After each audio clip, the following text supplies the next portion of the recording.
A cidade sabia sobre as trevas.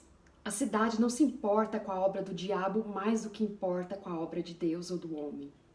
Ela conhecia a escuridão, e a escuridão era o suficiente. Sejam bem-vindos mais uma vez na Insônia Literária, e hoje falaremos sobre Salem, de Stephen King.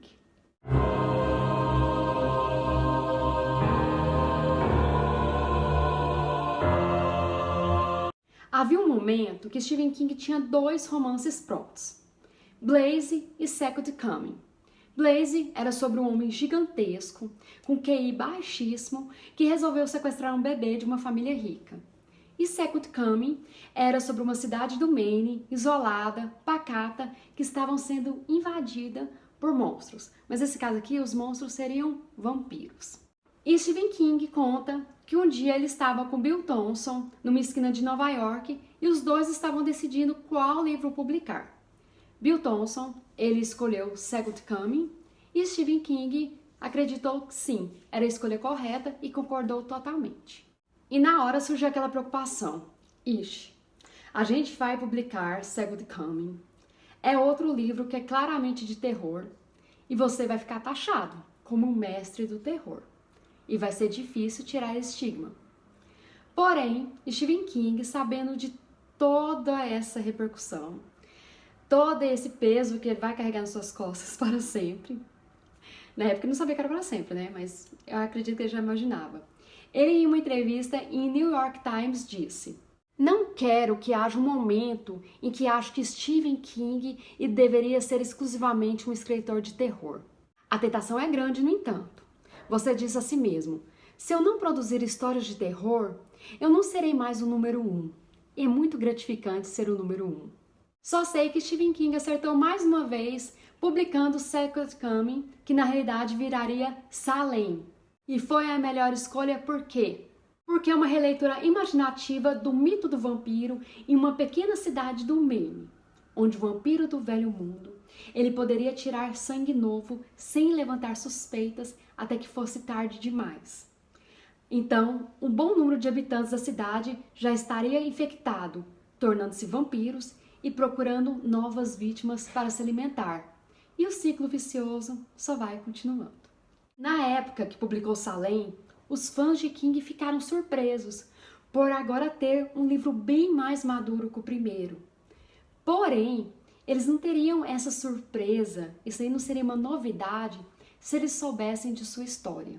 Como Burton Hartley apontou em sua resenha de Carrie, este romance ele foi precedido por 5 outros.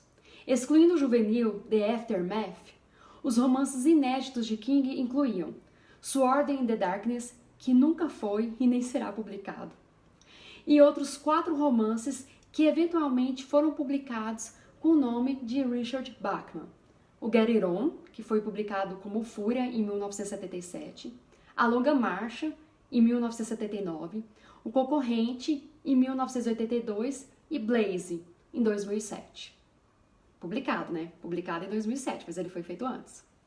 E a história por trás da história de Salem surgiu quando King estava conversando com Tabitha.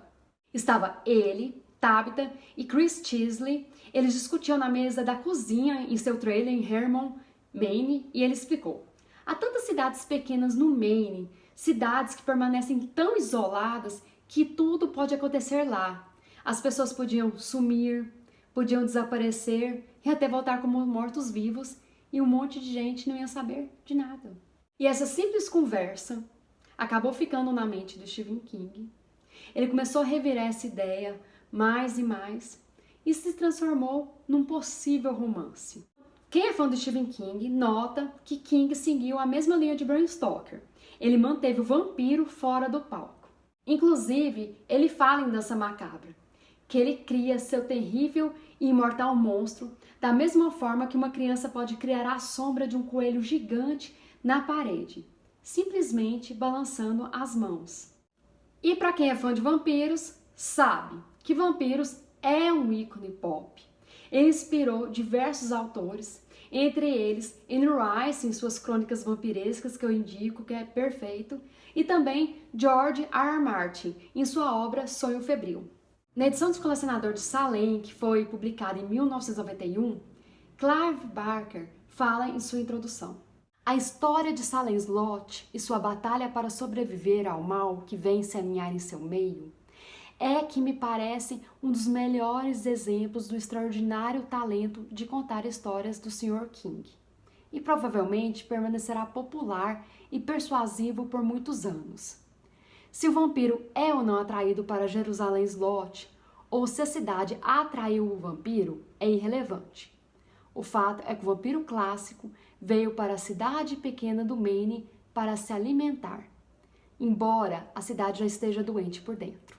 E Barker ainda fala: não são os vampiros que matam em Salem, mas sim uma corrupção na própria cidade, ou mais corretamente, em seu povo. Uma série de pequenos pecados que permitem a maior vilania que carrega sobre a alma da cidade. Talvez seja isso mais do que qualquer outro elemento, o que distingue o livro para mim. A sensação de que Salem é cúmplice, por força de sua apatia e obtusidade, em sua própria destruição. O romance, afinal, não tem o nome do vampiro, mas da carne com que o vampiro se alimenta. Já King reafirma em suas entrevistas, quando falava sobre o livro, que o mal está flutuando livremente e encontrará residência em outro lugar. Não pode haver final alegremente feliz. Embora haja uma conflagração purificadora, ela também é uma devoradora, e no ato de limpar a cidade, também a destruirá. Salem é erradicada, junto com Barlow, mas enquanto a cidade nunca será recriada, o lendário mal reaparecerá. Se não na próxima cidade, então no próximo estado, se não este ano ou no próximo, e a forma que toma será muito parecida com a forma que apareceu na Casa Marston. Salem, para variar, foi adaptado para um filme de televisão em 1979 e em 2004. E a primeira versão foi dirigida por Tobe Hooper, que se apegou ao romance original e que é considerado por muitos melhor que o segundo, que foi dirigido por Michael Salomon. Sobre a versão de Hooper, King disse em uma entrevista realizada por Paul Gagné em 1980 em Famous Monsters of Firmland o seguinte: deixe-me resumir dizendo que quando eu soube que o livro estava sendo feito para a televisão e não como lançamento nos cinemas, fiquei muito desapontado. A televisão tende a tirar um pouco da história para evitar o risco de ofender o espectador médio. Mas essa decepção inicial não se estendeu ao produto acabado. Foi feito para a televisão, mas foi bem feito para a televisão. É engraçado, porque a maioria dos críticos com quem conversei desde que a coisa foi exibida na TV parece estar esperando que realmente seja contra, e eu simplesmente não me senti assim.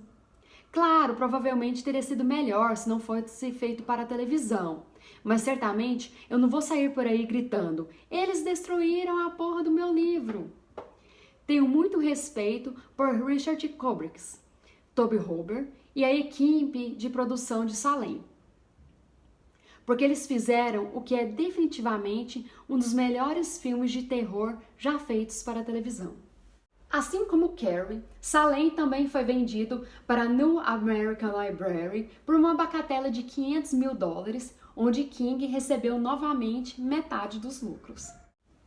Nem preciso dizer que a editora ficou extremamente feliz pelo segundo livro de Stephen King ser também de terror, porque eles estavam trabalhando muito nesse marketing ou mestre do horror. E Stephen King disse mais uma vez em outra entrevista: o terror era grande naqueles dias.